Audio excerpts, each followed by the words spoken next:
Alright guys, welcome to Orals Preparation for Chief Mates or deck officers who are intending to appear for Chief Mates Oral Examination, and this is part 5 of the series. If you have not been watching my previous videos, I'll give you the links to the previous 4 parts in the description section below. So in these videos I just take random 5 to 6 questions and I discuss about it.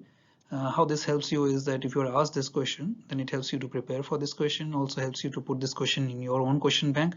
Maybe you can add to the answer. I try to keep these answers short because I don't want these videos to be very long. Otherwise it will get a bit boring for you. So please feel free to add to these answers if you know more, and I look forward to your feedback about what you think about these videos. Alright, so today we'll be focusing a bit on the emergencies and how the chief officers, or what expectations are there from the chief officer during emergencies. So let's say the first question is what activities would the chief officer carry out when the vessel is proceeding towards a distress to recover survivors from the water? Now this question may be a bit vague because you don't know whether this is survivors from your own ship or survivors from some other ship you are proceeding to rescue, but just assume that you are proceeding to rescue somebody from the water. It could be anybody, and you don't have to ask for extra details unnecessary. You can just incorporate the details in your answer. All right, so just say that, of course, as the chief officer and as the officer who basically has to deal with emergencies on the ships, you would of course take charge of the rescue operations, and before you proceed out to sea to rescue the survivors from the water, we are assuming here that we have located the survivors, we know the survivors, it's only a matter of now rescuing them from the water. So the ship is of course near the survivors, so make sure that you prepare the rescue boat, and you will have a designated rescue boat. If you might have a separate rescue boat, or you might have a live boat which is a designated rescue boat, and you will prepare the rescue crew. So there will be ship's crew who are designated rescue crew, and you would brief the rescue crew quickly. Here the timing is of utmost importance. So remember, in your answer you must say that the timing is of utmost importance. Your priority will be a quick launch of the rescue boat into the water and a quick recovery of the survivors from the water into the lifeboat, because the idea here is for the survivors to remain for the minimum time in the water. Otherwise they might be losing body heat in the water. Even in the warmest waters, survivors may be losing body heat and they may suffer from hypothermia, or they may panic, they might drown, they might be already in shock. So your priority will be the quick launching of the rescue boat with your rescue team and recovering the survivors as soon as possible onto the survival craft. You should also prepare out the accommodation ladder.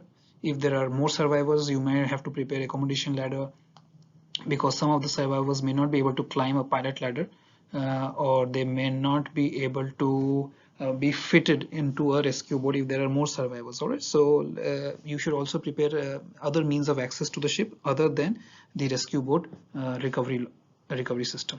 All right, make sure that you instruct the person in charge of the hospital, or the second officer, maybe most of the ships. So the hospital room is prepared, the medical room is prepared, the medicines are ready, stretchers are ready, basic first aid is ready, and so that if anybody is injured or if anybody needs any assistance or medical assistance, you have everything ready for that. You should also try and prepare the additional lifeboats and life rafts as well, just in case maybe you are involved in the rescue of multiple people. Maybe you are proceeding towards rescue of survivors from a ship that has sunk, or and there may be more than 10, 12, 13 people and they may not fit on your rescue boat. Then try and prepare additional lifeboats as well, for just as a backup. You don't have to launch them, but just as a backup to enable quick recovery of the survivors. All right, then of course you will always stay in communication with the master of the ship. The master will guide you along. You will update the master about your operations, as well as the master will update you about the current scenario.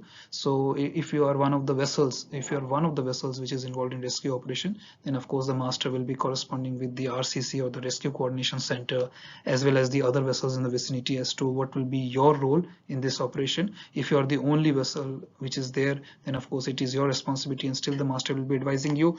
If it is people who have fallen from your boat or your ship rather, and you're rescuing people, sometimes maybe you have to inform the VTS or the nearby rescue coordination center. You will have to inform them once a person is overboard.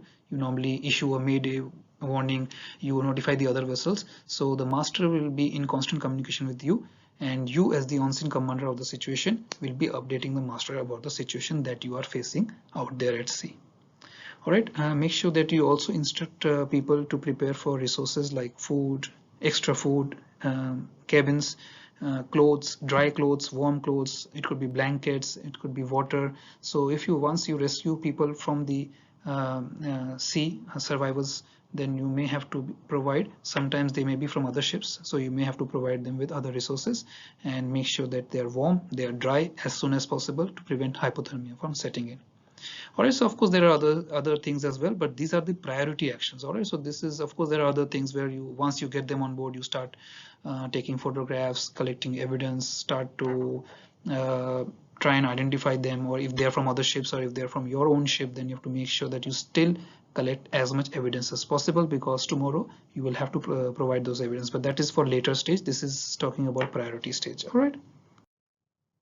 The next question is, following a fire in the ship's engine room, the decision is made by the ship's master to inject the total flood CO2 bottle bank into that space, or into the engine room. So you have to explain how the CO2 injection system works. So just for you to assist, or just to assist with your understanding, sorry, I have attached a rough diagram here as well, where you can see the key aspects of a CO2 release system that is available on the ship. It may slightly differ on your ship, but the basic system or the basic principle of CO2 release remains the same.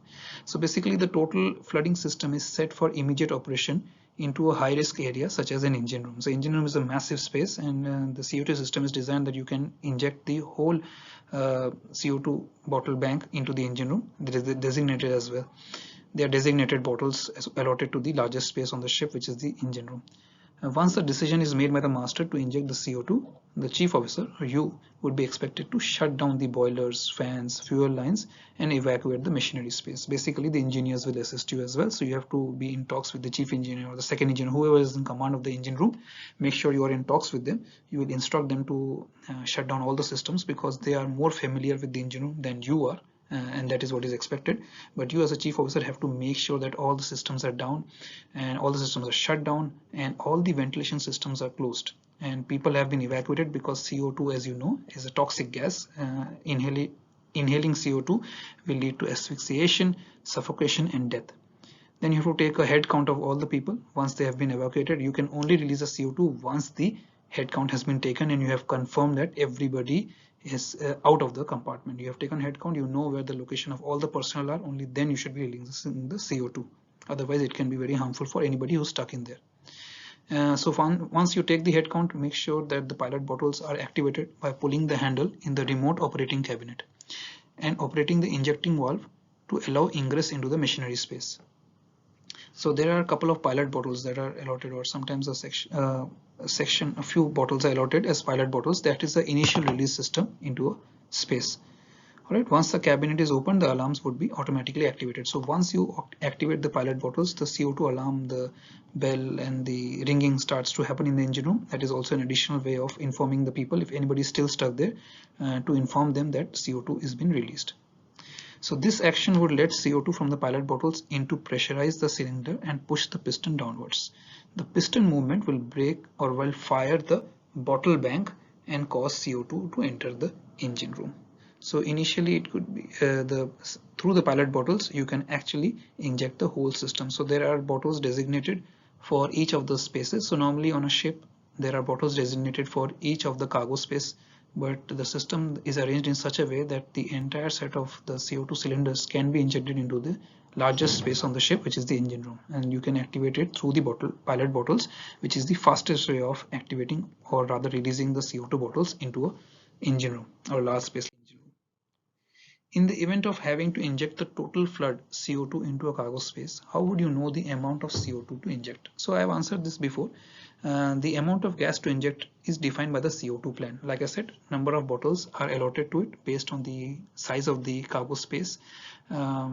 And copies of the CO2 plan is found inside the CO2 bottle room, as well as the chief officer's office and the ship's firefighting arrangement. Even if when you enter the CO2 room, you will see that the number of bottles are clearly allocated as per the space. So cargo holds number 1, 2, 3, 4, 5 depending on the size of it, and especially if there are certain cargo holds, like in container ships, some cargo holds carry dangerous goods, so they are sometimes provided with extra bottles, because that space has the probability of catching fire more than the other space. All right, the size of the volume of the cargo hold also matters, but for the CO2 for the engine room, the entire system can be released into that space.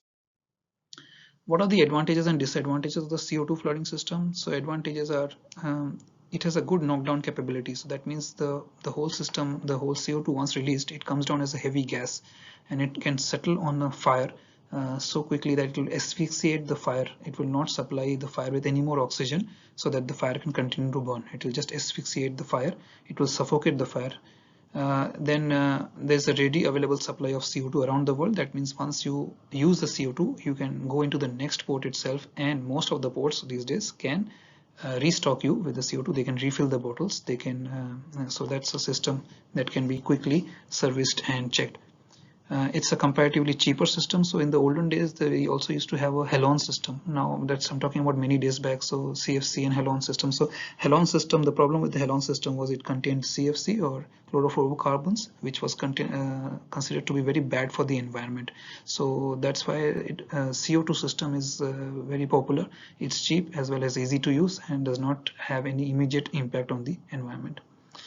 And this system is also cleaner than foam. So if you have this foam system, or many tankers they have foam system, the foam the only problem with the foam is that the foam leaves a residue of water, and water is not only unclean and has to be cleaned later on. CO2 being a gas is easily taken care of. It just with the gas, it doesn't have to be cleaned or anything like that. But the problem with the foam system was also that in many electrical spaces where they have open electrical wires or electrical sockets, foam sometimes will damage it because of the residue of water that is left after the foam is used. The disadvantages of the CO2 system is once fired at sea, there is no replenishment until arrival in port. So till the time you arrive the next port, you cannot use a CO2 system again, because once it's been discharged, you cannot refill it at sea.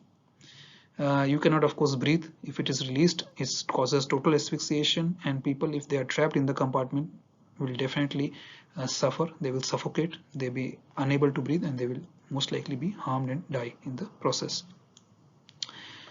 And if used, the ship is without motive power for an indefinite period of time. So that means that you are without a fixed firefighting extinguishing system till the time it is replenished again. So you have to pray that another fire doesn't break out in the engine room till the time you replenish it again. In the event of the fire in the engine room, what is expected? A line of action for the chief officer. So in most cases, the chief officer is considered the on-scene coordinator, whether the fire is in the engine room or the cargo hold. Of course, he gets advice and assistance from the engine department and the engine department head, but the chief officer more or less becomes the on-scene coordinator, and he or she would probably take charge of the fire party once the alarm has been sounded. It is in the interest of all to tackle the fire immediately, on the basis that large fires were initially small fires, and such immediate action could well save the day early. In any event, the function of the chief officer will be to establish a fire party at the fire face and try to knock out the fire by conventional means. And that's why it's a good idea for the chief officer's fire party, which is called the attack party, to have a couple of people from the engine room as well, because they are more familiar with the layout of the engine room. They know what and where everything is located. So in case of a fire, they will be able to guide the chief officer towards the place of the fire and be familiar with the layout, because most likely when you enter an engine room, you will also be wearing BSS, face mask and all that. So you will be disoriented as it is with the smoke and the fire. So it's a good idea to have somebody who's familiar with the engine room. So the chief officer is concerned with logistics to include communication to the men at the fire face and the navigation bridge. So if the chief officer is not entering the place to fight the fire, then a couple of his people or party members are entering. So the chief officer's duty is to keep track of who is entering, with what pressure of BA cylinders they're entering. Then he has to keep the master informed, and he has to keep a note on the time so that the people who have entered the fire space exit in good time with sufficient oxygen in their cylinders, and they are not harmed. And the chief officer also meant to keep the firefighting activity directed towards the fire face, and this can be achieved if firefighters have a firefighting medium such as extinguishers, fire hoses, and breathing air, that is through the SCBA or self-contained breathing apparatus. Alright, and the chief officer must allot people towards boundary cooling, closing all the ventilators, keeping the first aid party in readiness in case anybody gets injured. So the stretcher and the first aid party should be ready, and the master should be informed of the situation, because the chief officer in this case becomes the eyes, ears and the senses of the master. The master is on the bridge, basically navigating the vessel, or on the bridge coordinating the overall operations, but the chief officer then becomes the eyes and ears of the master at the scene, and the chief officer must provide with accurate information, confirmed information to the master to keep him fully appraised of the situation. So should the situation deteriorate, then the chief officer will be able to recommend to the master to use the fixed fire flooding system or fixed firefighting extinguishing system such as the CO2, and in such an event the chief officer would order fire teams to extract themselves from the engine room prior to total flood activation. And of course, other than that, we have discussed on what to do if the fixed firefighting extinguishing system has to be used or not. In severe cases, the chief officer will be also the person who will advise the master if the fire is completely out of the control and the vessel may need to be abandoned. Alright, so chief officer has a big role during emergencies, and that's why I thought I'll take a few different types of emergencies here. So we talked a little bit about rescue, firefighting, as well as CO2 release system. I'll keep talking about the duties of chief officer in my further videos as well. It will help you to prepare for orals examination. Remember, in orals examination, it is not how much you speak, but what you speak. So be succinct, be short, but try to cover relevant points. Alright, no point talking unnecessary extra if you are not covering the relevant points. So I hope this video was useful to you. I'll keep my video short as well. I'll see you soon with my next video. Keep studying, guys, keep working hard, and keep subscribing so that you get notification about my further videos. I'll see you soon with my next video. Bye.